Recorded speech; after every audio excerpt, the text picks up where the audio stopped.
Welcome to genius ક્લાસીસમાં હું અતુલ પટેલ તમામ વિદ્યાર્થીઓનું મિત્રો હાર્દિક સ્વાગત કરું છું.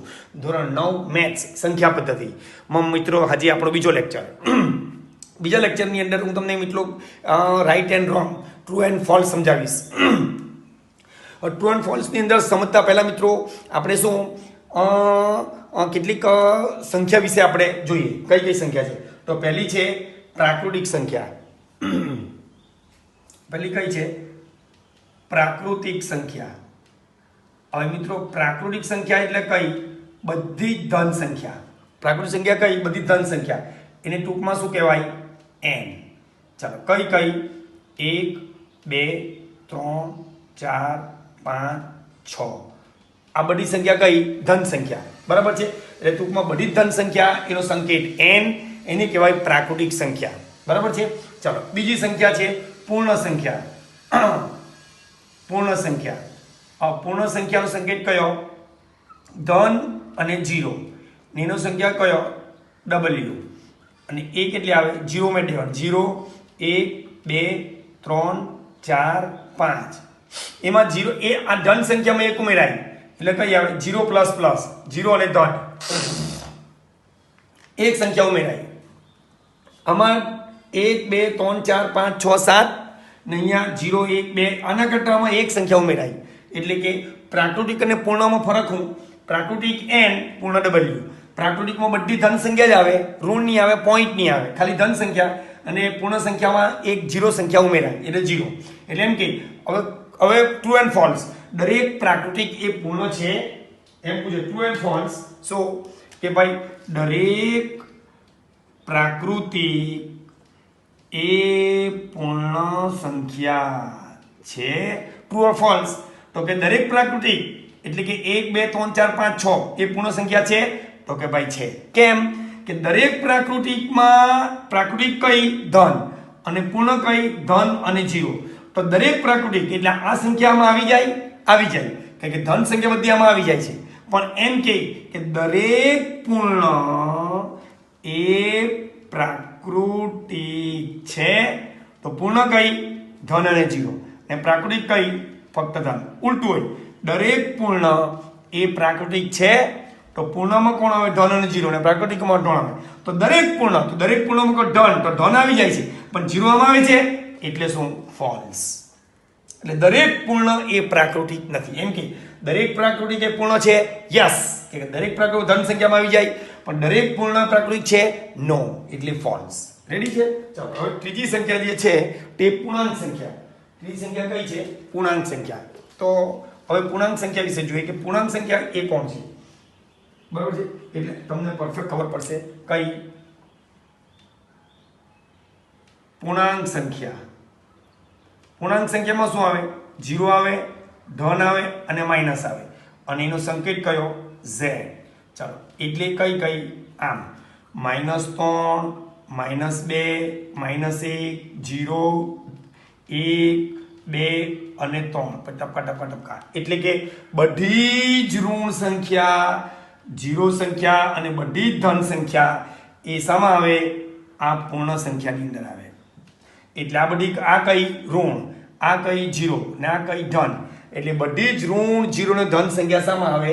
પૂર્ણાંક સંખ્યાની અંદર આવે. પૂર્ણાંક સંખ્યાની અંદર. એટલે પૂર્ણાંક સંખ્યા એટલે શું? z. એનો સંકેત શું? z. ને એમાં કઈ કઈ સંખ્યા આવે? ઋણ, ધન, ઋણ અને શૂન્ય. બધી જ ઋણ સંખ્યા, ધન અને શૂન્ય પૂર્ણાંક સંખ્યામાં આવે. હવે તમને પ્રશ્ન પૂછાય. શું પૂછાય? કે ભાઈ દરેક પ્રાકૃતિક એ પૂર્ણાંક છે. True or false? દરેક પૂર્ણ એ પૂર્ણાંક છે. સાચું. કારણ કે દરેક પ્રાકૃતિકમાં કોણ આવે? ધન. અને પૂર્ણાંકમાં કોણ આવે? ધન, 0 અને માઇનસ. તો બધી ધન સંખ્યામાં આવી ગઈ એટલે ટ્રુ. દરેક પૂર્ણમાં કોણ આવે? ધન અને 0. અને પૂર્ણાંકમાં કોણ આવે? ધન આવે, 0 અને માઇનસ આવે. તો આ ધન 0 માં આવી ગઈ એટલે પૂર્ણ સંખ્યા ધન 0 બધી જ પૂર્ણાંકમાં આવી જાય છે. એટલે દરેક પૂર્ણ એક પૂર્ણ જે છે તે પૂર્ણાંક સંખ્યામાં આવી જાય છે. એટલે શું? રાઈટ. પરંતુ આના જેવું ઉલટું પૂછાય કે ભાઈ દરેક પૂર્ણાંક જે પ્રાકૃતિક છે તો ફોલ્સ. કેમ ફોલ્સ? કે દરેક પૂર્ણાંકમાં માઇનસ સંખ્યા પ્રાકૃતિક સંખ્યામાં આવતી નથી, એટલે એ શું કહેવાય? ફોલ્સ કહેવાય. એમ શું કે ભાઈ દરેક પૂર્ણાંક એ પ્રાકૃતિક છે તો ફોલ્સ. કે પૂર્ણાંકમાં ધન 0 ને માઇનસ, અને પ્રાકૃતિકમાં કોણ આવે? ધન અને 0, સોરી ધન આવે બધી, પ્રાકૃતિકમાં ધન, એટલે દરેક પૂર્ણાંક, તો દરેક પૂર્ણાંકમાં ધન આવે પણ 0 ને માઇનસ આમાં આવતી નથી, એટલે દરેક પૂર્ણાંક એ પ્રાકૃતિકમાં આવી શકે નહીં. હવે એમ કે દરેક પૂર્ણાંક એ પૂર્ણ છે, દરેક પૂર્ણાંક એ પૂર્ણ છે ના. પૂર્ણમાં કોણ આવે? ધન 0, પૂર્ણાંકમાં ધન 0 અને માઇનસ, અને પૂર્ણમાં ધન અને 0, તો ધન અને 0 આવે છે પણ માઇનસ સંખ્યામાં આવતી નથી, એટલે દરેક પૂર્ણાંકની માઇનસ સંખ્યા એ આમાં રહી જાય છે, એટલે એ પૂર્ણ સંખ્યા નથી, એટલે એ કોણ? ફોલ્સ. એટલે દરેક પૂર્ણાંક એ પૂર્ણ નથી. ચાલો હવે નેક્સ્ટ છે તે કોણ? સમય સંખ્યા. હવે કોણ? સમય સંખ્યા. જોજો હવે સમય સંખ્યા. હવે સમય સંખ્યા જરાક થોડીક મિત્રો અલગ છે, એટલે તમને થોડી તકલીફ પડશે સમય સંખ્યાની અંદર, જરાક સમજજો. બહુ સરસ છે સમય સંખ્યા. જોજો હવે કોણ છે સમય સંખ્યા? સમય સંખ્યા. સમય સંખ્યામાં કોણ આવે મિત્રો? જોજો બધી જ ધન સંખ્યા, 0 સંખ્યા, ઋણ સંખ્યા, બરાબર છે. અને એનો સંકેત કોણ? એનો સંકેત છે q. એનો સંકેત કોણ છે? q. સમય સંખ્યાનો સંકેત કોણ છે? q. એને q વડે દર્શાવવામાં આવે. અને બધી જ ધન સંખ્યા, બધી 0 સંખ્યા, બધી જ માઇનસ સંખ્યા એ તો આવે જ. એટલે ધન મતલબ 4, ધન મતલબ -3, મતલબ 0, આ બધી સંખ્યા સમયમાં આવે. 4 એ પ્રાકૃતિક બી કહેવાય, -3 એ પૂર્ણાંક પણ કહેવાય, 0 એ પૂર્ણને પૂર્ણાંક કહેવાય, બરાબર છે. એ બધી સંખ્યા આવે. એટલે શું? કઈ કઈ સંખ્યા? 0, ધન અને એ સમય સંખ્યા કહે. ચાલો પછી શું? સતત પોઈન્ટ વાળી. પછી કઈ? 0.42, 0 પોઈન્ટ. ચાલો પછી ભાગાકાર કરતા જવાબ અટકી જાય. ભાગાકાર કરતા જવાબ અટકી જાય એટલે કે માનો કે શું? 5/2 હોય તો 2 બાર અને 5 અંદર, એટલે 2 દુ 4 1 0.2 પચામ 10. ચલો શેષ 0 આવી ગઈ, એટલે ભાગાકાર, એટલે આનો જવાબ કેટલો આવ્યો? 2.5. ભાગાકાર જવાબ અટકી ગયો, અથવા પોઈન્ટ વાળી સંખ્યા ભાગાકાર કરતા જવાબ અટકી ગયો, એટલે 5/2 કઈ? સમમેય. એટલે આ કોણ? p અને q, એટલે p ના છેદમાં q સ્વરૂપ જોવા આવ્યું. એટલે 5/2 સંખ્યા કઈ? સમમેય. એટલે કોઈ પણ સંખ્યા હોય ભાગાકાર કરતા જવાબ અટકે ને એટલે સંખ્યા કઈ કહેવાય? સમમેય. બીજી આપું છું કે સતત પુનરાવર્તન થાય. બીજી કઈ? સતત પુનરાવર્તન થાય. સતત શું થાય? પુનરાવર્તન થાય. એટલે સતત પુનરાવર્તન થાય તે સંખ્યા કઈ? સમય કહેવાય. સતત પુનરાવર્તન એટલે માનો કે અત્યારે આપણે કઈ કરી કે 25/3. ચાલો આનો ભાગાકાર અટકશે નહીં, પણ ન અટકે તો પણ શું? એકની એક સંખ્યા વારંવાર આવ્યા કરવી જોઈએ. એટલે દાખલા તરીકે 12 કોણ? 3, અંદર કોણ? 25. એટલે 3 સતામ 3 અઠામ 24, બરાબર છે. કેટલી આવી? 1 0. 3 ટાલી 9 1 0. 3 ટાલી 9 1 0. 3 ટાલી 9 1 0. જો 10 10 10 આવ્યા જ કરતો છે, એટલે 3 3 3 3 3 3 3 આવ્યા જ કરે, એટલે આને કહેવાય શું? સતત પુનરાવર્તન થાય છે. કોનું?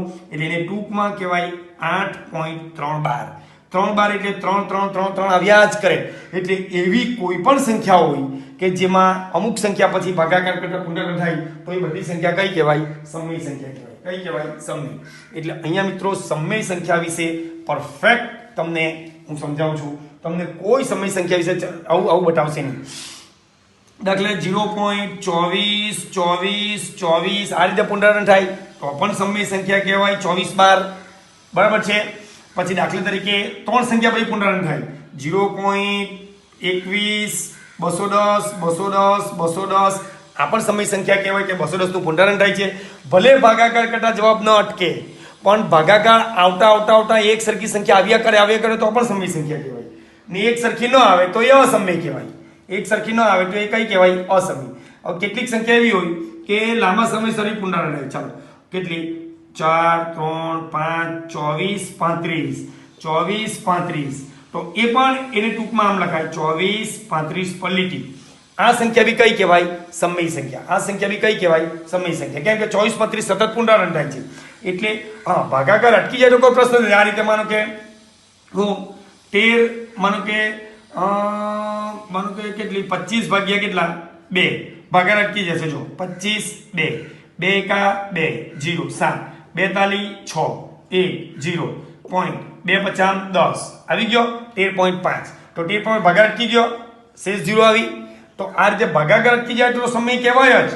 પણ ભાગાકાર ન અટકે તો શું? તો ન અટકે તો એક સરખી રીતે સતત પુનરાવર્તન થાય તો સમય, અને એક સરખી રીતે સતત પુનરાવર્તન ન થાય તો અસમય. બરાબર છે? તો શું?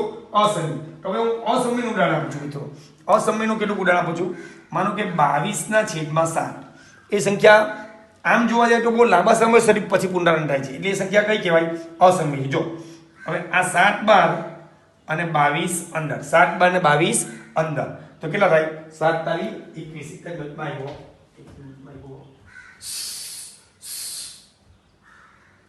ચાલો હવે 7 તાલી 21 કેટલો બચ્યો? 1. બરાબર છે? 7 તાલી 21 કેટલો બચ્યો? 1. હવે અહીંયા કોણ? 0. 7 એકા 7 કેટલા બચ્યા? 3. કેટલા બચ્યા? 0. 7 ચોક 28 કેટલા બચ્યા? 2. કેટલા બચ્યા? 2. પાઈની વાત કરું છું. પાઈ 22/7 એ કઈ સંખ્યા છે તે? ચાલો 28 કેટલા બચ્યા? 20. 20 આવ્યા. બરાબર છે? હવે 7 દુ 14 કેટલા બચ્યા? 6. 0 7 અથામ 56 કેટલા બચ્યા? 4. કેટલા બચ્યા? 4. જો પુનરાવર્તન થતું પહેલા 1 આવ્યો પછી 4 આવ્યો પછી 2 આવ્યો પછી 8 આવ્યો 56 40 7 50 35 7 50 35 કેટલા આવ્યા? 5. બરાબર છે? 5 એટલે કેટલા? 50. જો પછી કેટલા આવ્યા? 27 7 49 1. જો પહેલા 1 આવ્યો પછી 4 આવ્યો પછી 2 આવ્યો પછી 8 આવ્યો પછી 5 પછી 7 એટલે એક સરખું પુનરાવર્તન થતું નથી એટલે પાઈ કઈ કહેવાય? અસમય. તો સમય અને અસમયમાં ફરક હું જે સંખ્યાનો ભાગાકાર કરતા જવાબ અટકી જાય અથવા સતત એક સરખું પુનરાવર્તન થાય તો સમય, પણ ભાગાકાર કરતા જવાબ અટકી ન જાય અને સતત પુનરાવર્તન ન થતું હોય એ જેમ કે 1 4 2 8 5 7 અલગ અલગ સંખ્યા આવતી હોય તો માનવાનું કે તે કઈ? અસમય સંખ્યા કહેવાય. શું કહેવાય? અસમય. તો સમય અને અસમયમાં ફરક હું કે સતત પુનરાવર્તન થતું હોય તો સમય અને સતત પુનરાવર્તન ન થતું હોય તો અસમય. સતત પુનરાવર્તન ન થાય તો સમય, સતત પુનરાવર્તન ન થાય તો શું? અસમય કહેવાય. બરાબર છે? બીજું આટલું થયું. હજુ એક વસ્તુ બાકી કે હજુ એક છે કે જેનું વર્ગમૂળ નીકળે. શું? જેનું વર્ગમૂળ નીકળે અને ઘનમૂળ નીકળે તે સંખ્યા બી કોણ કહેવાય? સમય. દાખલા તરીકે વર્ગમૂળ 16 નું વર્ગમૂળ કેટલું? 4 અને 4 સંખ્યા કઈ? ધન કહેવાય. તો ધન સંખ્યા સમય આવી ગઈ ધન 4 એટલે કઈ? સમય. દાખલા તરીકે વર્ગમૂળ 25 એનું વર્ગમૂળ કેટલું? 5. વર્ગમૂળ 121 એનું વર્ગમૂળ કેટલું? 11. 11 કઈ સંખ્યા? ધન સંખ્યા કહેવાય એટલે 121 નું વર્ગમૂળ નીકળે એટલે એ સંખ્યા કઈ કહેવાય? સમય. કઈ કહેવાય? સમય. જેમ કે 2 નું વર્ગમૂળ નીકળે ના એટલે સંખ્યા કઈ કહેવાય? અસમય. 2 નું વર્ગમૂળ નીકળે નહીં એટલે સંખ્યા કઈ કહેવાય? અસમય. બરાબર છે? માનો કે 5 નું વર્ગમૂળ નીકળે ના એટલે કઈ કહેવાય? અસમય. એટલે કે જેનું વર્ગમૂળ નીકળે ઘનમૂળ નીકળે તે સમય, જેનું વર્ગમૂળ ઘનમૂળ ન નીકળે તે શું? અસમય. એટલે ટૂંકમાં સમયના સમયમાં શું ફરક છે? સમયના સમયમાં શું ફરક? જોજો સમયના સમયમાં શું ફરક એક જ મિનિટમાં તમને સમજાવું છું. પૂછાય છે શું? જોજો સમય અને અસમય. ચાલો સમયના સમયમાં શું ફરક? ભાગાકાર કરતા જવાબ અટકી જાય. ભાગાકાર કરતા જવાબ અટકી જાય અને ભાગાકાર કરતા જવાબ અટકે નહીં. જવાબ શું?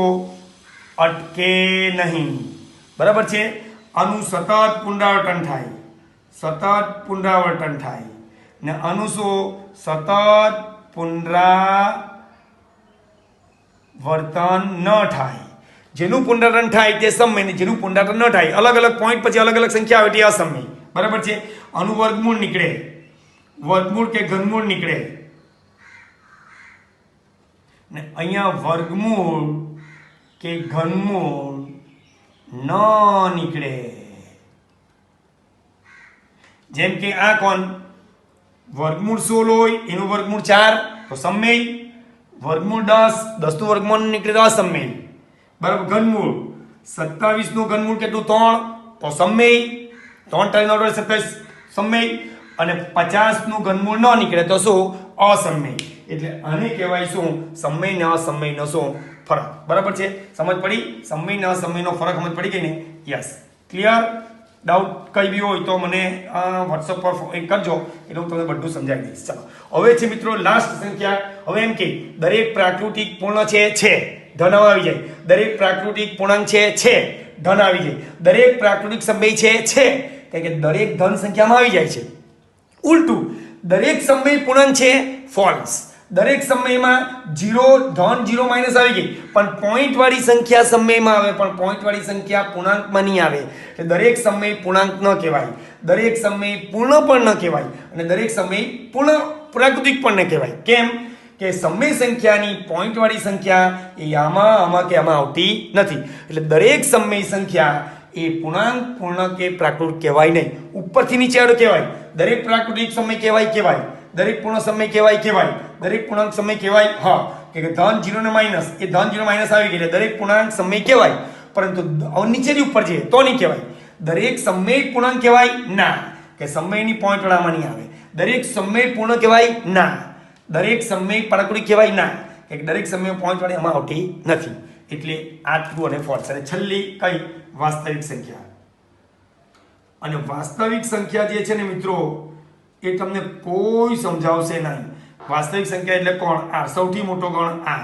ચાલો એમાં કોણ આવે? ધન પણ આવે, 0 પણ આવે, માઇનસ સંખ્યા પણ આવે. માઇનસ મતલબ -4 -3 ધન, એટલે આ બધી સંખ્યા ધન આવી ગઈ, 0 આવી ગઈ, માઇનસ આવી ગઈ. દરેક પ્રાકૃતિક વાસ્તવિક કહેવાય, દરેક પૂર્ણાંક વાસ્તવિક કહેવાય, દરેક પૂર્ણાંક વાસ્તવિક કહેવાય, દરેક સમય પણ વાસ્તવિક કહેવાય. માનો કે 0.42 ભાગાકાર કરતા જવાબ અટકે. ચાલો પછી શું? સતત પુનરાવર્તન થાય અને પુનરાવર્તન ન પણ થાય, ન થાય તે સંખ્યા પણ શું વાસ્તવિકમાં આવે. પછી શું? વર્ગમૂળ કે ઘનમૂળ નીકળે તે પણ સંખ્યામાં આવે અને વર્ગમૂળ કે ઘનમૂળ ન નીકળે તે સંખ્યા પણ આમાં આવે.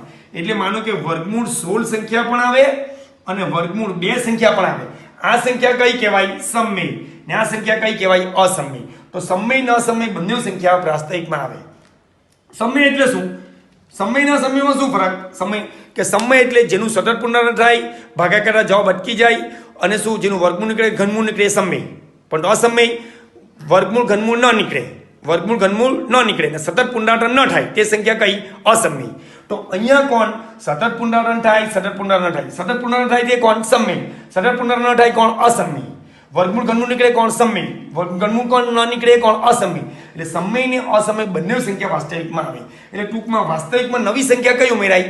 અસમય. એટલે સમય ઉડી તો બધી સંખ્યામાં આવી જાય. બીજી એક્સ્ટ્રા કઈ જો, આ બેમાં એક્સ્ટ્રા કઈ? 0. આ બેમાં એક્સ્ટ્રા કઈ? માઇનસ. આ બેમાં એક્સ્ટ્રા કઈ? પોઈન્ટ વાળી ભાગાકાર જવાબ અટકી જાય, સતત પુનરાવર્તન થાય, વર્ગમૂળ ઘનમૂળ નીકળે. ને આ બેમાં એક્સ્ટ્રા કઈ? પુનરાવર્તન ન થાય, વર્ગમૂળ ઘનમૂળ ન નીકળે તે એક્સ્ટ્રા. એટલે ટૂંકમાં બધી જ સમય સંખ્યા આમાં આવી જાય. બીજી એક્સ્ટ્રા કઈ?